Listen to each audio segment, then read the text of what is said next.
Pagi dan sore datang silih berganti. Waktu berjalan, usia terus bertambah. Rambut yang dulu hitam kini memutih. Kulit yang kencang mulai keriput. Tulang yang kuat mulai melemah. Namun tahukah kita, di saat usia menua, dikala tubuh mulai rapuh, ada pandangan penuh kasih dari langit. Rasulullah Shallallahu Alaihi Wasallam bersabda yang diriwayatkan oleh sahabat Anas bin Malik. Sesungguhnya Allah Ta'ala melihat wajah orang yang sudah tua di pagi dan sore hari, lalu berfirman, "Wahai hambaku, usiamu telah tua, kulitmu telah keriput, tulangmu telah rapuh, dan ajalmu telah dekat. Sudah waktunya engkau menemuiku, maka malulah engkau kepadaku, karena aku malu menyiksamu di neraka hanya karena ubanmu." Beginilah kasih sayang Allah, bahkan ubannya pun bisa menjadi sebab keselamatan. Lalu, sudahkah kita malu kepadanya, sobat muslim Enjawani? Bersama kita belajar, bersama kita merenung, bersama kita mendekat kepada Allah. Karena hidup bukan sekadar hari ini, tapi juga tentang hari ketika kita kembali. Siapkan hati, pasang telinga, terbangkan imajinasi kita untuk mendengarkan dan merenung. Mari kita mulai kisahnya yang berkaitan dengan hadis di atas. Diceritakan bahwa suatu ketika Ali radhiyallahu anhu pergi berjalan cepat untuk menunaikan sholat subuh berjamaah. Di tengah jalan, ia melihat orang yang sudah tua tengah berjalan pelan dan tenang di depannya. Ali tidak mau mendahuluinya karena memuliakan dan mengagungkan orang tua itu karena ubannya. Ali sabar menanti hingga waktu terbit matahari akan menjelang. Ketika orang tua itu sudah sampai di depan pintu masjid, ia tidak masuk ke dalamnya. Ali tahu kalau orang tua itu ternyata adalah orang Nasrani. Setelah itu, Ali segera masuk masjid dan melihat Rasulullah sedang rukuk.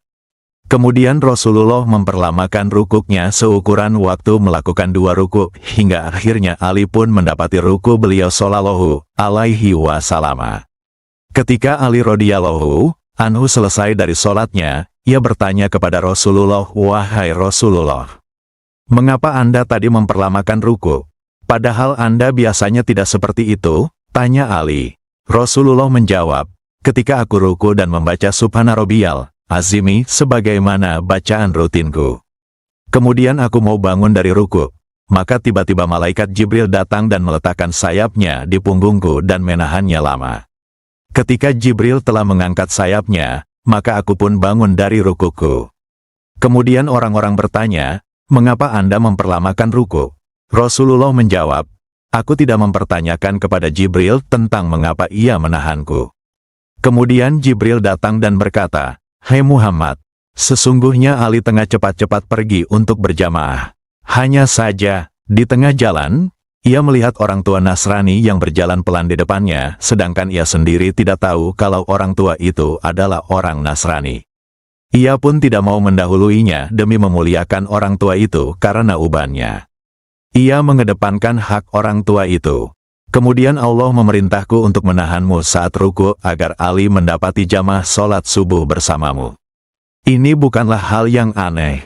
Yang lebih anehnya adalah Allah memerintahkan Mikail untuk menahan matahari agar tidak terbit terlebih dahulu demi Ali. Cerita di atas menunjukkan betapa tingginya derajat atau keutamaan memuliakan orang yang sudah tua, padahal orang tua itu adalah orang Nasrani. Sobat Muslim Enjawani. Usia manusia ibarat matahari yang perlahan tenggelam. Semakin tua, semakin dekat perjumpaan dengan Sang Pencipta.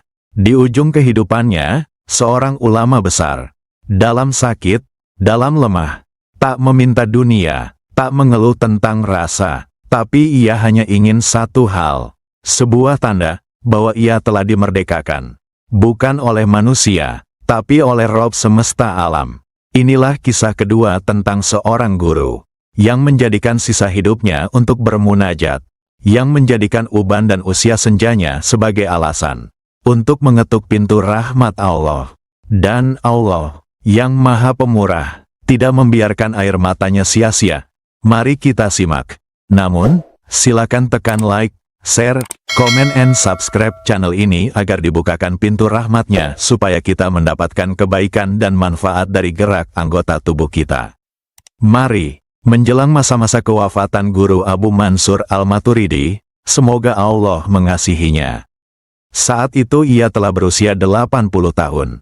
Saat itu, gurunya jatuh sakit. Ia menyuruh Abu Mansur mencarikan budak yang berusia sama dengannya, yaitu 80 tahun, dan menyuruh untuk membeli dan memerdekakannya untuk gurunya itu. Dengan segera, Abu Mansur pun mencari-cari budak yang gurunya inginkan. Ia bertanya-tanya kepada orang-orang, di manakah aku bisa mendapati seorang budak yang berusia 80 tahun? Bagaimana ada budak yang berusia 80 tahun masih dalam berstatus sebagai budak dan belum merdeka, kata orang-orang. Kemudian Abu Mansur pun pulang dan memberitahukan jawaban orang-orang kepada gurunya kalau budak yang ia inginkan tidak ada. Ketika mendengar penjelasan Abu Mansur, gurunya meletakkan kepala di atas tanah atau bersujud dan bermunajat kepada Allah. Ya Allah, sesungguhnya budak yang telah berusia 80 tahun tidak ada, kecuali ia sudah dimerdekakan. Sedangkan aku sudah berusia 80 tahun, bagaimana tidak engkau memerdekakanku dari api neraka? Padahal engkau adalah zat yang maha pengasih, dermawan, agung, pengampun dan penerima syukur, kata guru Abu Mansur dalam munajatnya. Akhirnya Allah memerdekakan sang guru dari neraka karena kebaikan munajatnya. Kisah ini bukan sekadar potongan sejarah dari kehidupan seorang alim besar, tetapi juga cermin bagi kita semua yang sedang berjalan di lorong waktu menuju akhir perjalanan. Seorang guru, di penghujung usianya, tidak meminta panjang umur, tidak meminta kesembuhan, tidak pula meminta dunia. Yang ia cari hanyalah bukti bahwa ia telah bebas, bukan dari belenggu manusia, tapi dari api neraka. Permintaannya yang tampak sederhana, carikan budak berusia 80 tahun untuk dimerdekakan, ternyata mengandung makna yang sangat dalam. Ia tidak sedang mencari seseorang, tetapi sedang mencari isyarat bahwa manusia yang telah diberi usia panjang, dengan tubuh yang telah melemah dan rambut yang telah memutih, sejatinya tidak lagi layak untuk diperbudak, dan lebih dari itu, tidak pantas untuk disiksa oleh Allah yang Maha Pemurah. Lalu bagaimana dengan kita? Apakah usia kita hari ini telah digunakan untuk memohon kemerdekaan dari api neraka? Apakah tubuh yang mulai melemah sudah kita persembahkan dalam ibadah dan taubat? Atau kita masih memperbudak diri kepada dunia, harta, gengsi, dan nafsu yang menipu? Sungguh, doa guru Abu Mansur Al-Maturidi itu bukan hanya sekadar doa pribadi. Itu adalah seruan batin setiap hamba yang telah menyadari bahwa hidup ini singkat, dan akhirat itu nyata. Ia tahu bahwa Allah lebih pemurah dari apa yang bisa ia bayangkan. Ia tahu bahwa ubannya bukan aib, tapi bisa menjadi hujah, sebuah alasan untuk memohon kasih sayang Allah. Ketika ia berkata, "Ya Allah, budak yang berusia 80 tahun pasti sudah dimerdekakan oleh tuannya. Maka bagaimana dengan aku yang telah berusia 80 tahun? Apakah engkau tidak memerdekakanku dari api neraka?" Itu bukan sekadar doa, itu adalah adab. Adab kepada Rabb yang Maha Pengasih. Ia tidak menyombongkan amal, ia tidak menuntut pahala, tapi ia mengetuk pintu Allah dengan kerendahan hati yang paling tulus. Dan lihatlah, bagaimana Allah membalasnya. Dengan kasih-Nya yang tak terhingga, Allah mengangkat doa itu, menjadikannya sebab keselamatan. Betapa agungnya Allah, bahkan uban dan keriput pun bisa menjadi alasan baginya untuk memberi rahmat.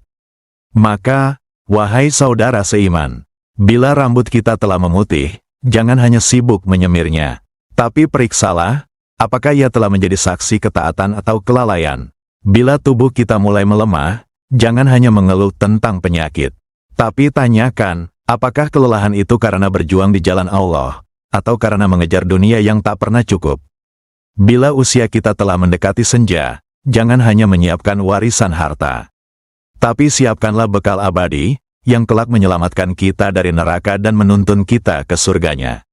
Kisah ini juga mengajarkan kepada kita bahwa kemuliaan seorang hamba tidak hanya terletak pada banyaknya ilmu atau panjangnya ibadah, tetapi juga pada seberapa besar ia mengenal Rabb-Nya, seberapa dalam ia mengandalkan rahmat-Nya, dan seberapa yakin ia kepada ampunan-Nya.